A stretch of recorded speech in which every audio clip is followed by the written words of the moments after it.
Jammu Kashmir BJP के सदर रविंद्र रैना ने जनूबी कश्मीर में बीजेपी लीडर एजाज अहमद शेख के कत्ल की शदीद मजम्मत करते हुए कहा कि बुज़दिल पाकिस्तानी दहशतगर्दों ने एक बार फिर कश्मीर में इंसानियत का खून बहाया है। उन्होंने कहा कि एजाज की शहादत रायगां नहीं जाएगी और मुजरिमों को कैफिर किरदार तक पहुंचाया जाएगा। उन्होंने लवाहिकीन के साथ यकजहती का इजहार किया। कायर पाकिस्तानी आतंकवादियों ने कश्मीर को लहूलुहान किया है, कश्मीरियत का कत्ल किया गया है। भारतीय जनता पार्टी के कार्यकर्ता एजाज अहमद शेख साहब को जिस बेरहमी से, निर्ममता से दक्षिण कश्मीर के शोपियान में उनका कत्ल किया गया है, ये इंसानियत को दागदार कर दिया है, ये मानवता का कत्ल है, ये कश्मीरियत को लहूलुहान किया है। पाकिस्तान के इन कायर आतंकवादियों ने जिसने भी इस जघन्य अपराध को किया है उनको कानून तो सजा देगा ही, उनको ऊपर वाला भी इन गुनाहगारों को माफ नहीं करेगा। ये इंसानियत का कत्ल है, ये कश्मीरियत का कत्ल है।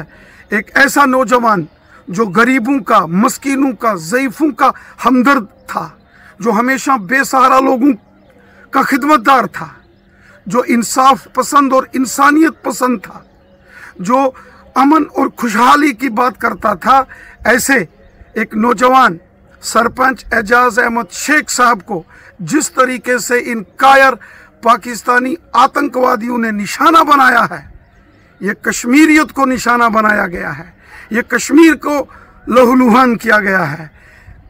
एजाज अहमद शेख साहब के गुनाहगारों को सजा मिलेगी, जमीन के पाताल से भी ढूंढकर इन गुनाहगारों को उनके इन गुनाहों की सजा दी जाएगी। ये नाकाबिले बर्दाश्त है, इसको किसी सूरत में भी इसको इन गुनाहगारों को बख्शा नहीं जाएगा। बीजेपी जम्मू कश्मीर तर्जुमान अल्ताफ ठाकुर ने कहा कि कश्मीर अब जमहूरियत चाहता है और पाकिस्तान और दहशतगर्दों को जमहूरियत में कश्मीरियों की शिरकत पसंद नहीं। उन्होंने कहा कि पाकिस्तान बौखलाहट का शिकार हो चुका है, सयाहों पर हमला कश्मीरियों की रोजी रोटी पर हमला है। ठाकुर ने कहा कि एजाज अहमद को पहले ही धमकियां मिल रही थी, लेकिन डीसी शोपियां ने इस पर तवज्जो नहीं दी। बीजेपी के प्रवक्ता अल्ताफ ठाकुर इस वक्त हमारे साथ मौजूद हैं, सीधे उनसे बात करते हैं। सर, श्रीनगर संसदीय क्षेत्र में जिस तरीके से वोटर्स निकलकर सामने आए और अपने हक राय का इस्तेमाल किया, क्या ये जो हमला हुआ है ये माहौल को बिगाड़ने की कोशिश है? क्योंकि बारामूला में कल चुनाव होने हैं। देखिए, 1999 के बाद पहली बार एक रिकॉर्ड तादाद में वोटर का निकलना और वोट करना, सीधा सा एक जवाब था कि जो कश्मीर है, कश्मीर अब डेमोक्रेसी चाहता है, कश्मीर अब अमन चाहता है और कश्मीर अब डेवलपमेंट की राह पे आगे चलना चाहता था। बदकिस्मती से पाकिस्तान और पाकिस्तान के जो एजेंट्स है, दहशतगर्द है, उनको कश्मीर का ये पीस और कश्मीरियों का जो डेमोक्रेटिक प्रोसेस में हिस्सा लेना ये रास नहीं आया है। इसलिए खौफ और दहशत फैलाने के लिए कल शाम को टूरिस्ट पे अटैक करना और भारतीय जनता पार्टी के कार्यकर्ता को शहीद करना इस बात का वो दर्शाता है कि जो फ्रस्ट्रेशन लेवल है वो बहुत ऊंची है। और एक टूरिस्ट कपल पे हमला करना, ये खाली टूरिस्ट पे हमला नहीं है, कश्मीरियों की रोजी, कश्मीरियों की रोटी और कश्मीरियों के पेट पे हमला है। क्योंकि कश्मीर की इकोनॉमी जो निर्भर करती है वो टूरिज्म पे करती है। और अब एक कदम आगे मैं लोगों से भी अपील करना चाहता हूं, आप समझिए पाकिस्तान आपका सबसे बड़ा दुश्मन है, पाकिस्तान आपकी रोजी, पाकिस्तान आपकी रोटी और पाकिस्तान आपके बच्चों को मार डाल रहा है।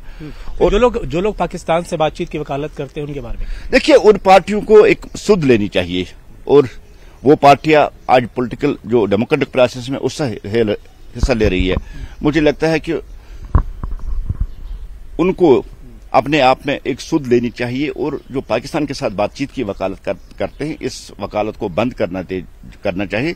लेकिन जहां तक भारत का ताल्लुक है, भारत कभी टेररिज्म को बर्दाश्त नहीं करेगा, न हम दोबारा कश्मीर में टेररिज्म या टेररिस्टों को पनपने देंगे।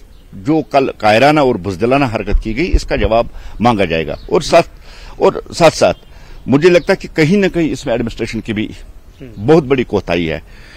अगर आज एजाज साहब हमारे पास नहीं है, उनका कत्ल हुआ है, उस कत्ल के जिम्मेदार डीसी शोपियान है। मैं डीसी शोपियान से ये कहना चाहता हूं, एक मैसेज उनका देना चाहता हूं, तैयार रहे, कल दिन छोड़ के परसों हम आपके ऑफिस का घेराव करके इस कत्ल का हिसाब आपसे लेंगे, इस कत्ल का जवाब आपसे लिखेंगे। जो कत्ल आपने करवाया है कि आपने इतनी जो नालायकी और नाअहली दिखाई, और आपकी इस नाअहली, उस नालायकी और आपका गैर महजबाना अप्रोच जो रहा है, उस वजह से आज एजाज साहब हमारे बीच नहीं है। दहशतगर्दी के लिए अब कश्मीर में कोई जगह नहीं है और न दहशतगर्दों को कश्मीर में बर्दाश्त किया जाएगा। कहां भी छुपे हो, किधर भी छुपे हो, ढूंढ के आपको अंजाम तक पहुंचाएगा। जिस तरह से यहां की पुलिस, यहां का आर्मी का रिकॉर्ड रहा है, दहशत और दहशतगर्दी को मिटाना हमारी अवलीन तरजीह है और भारतीय जनता पार्टी कश्मीर को दहशत फ्री बनाने में कोई कसर नहीं।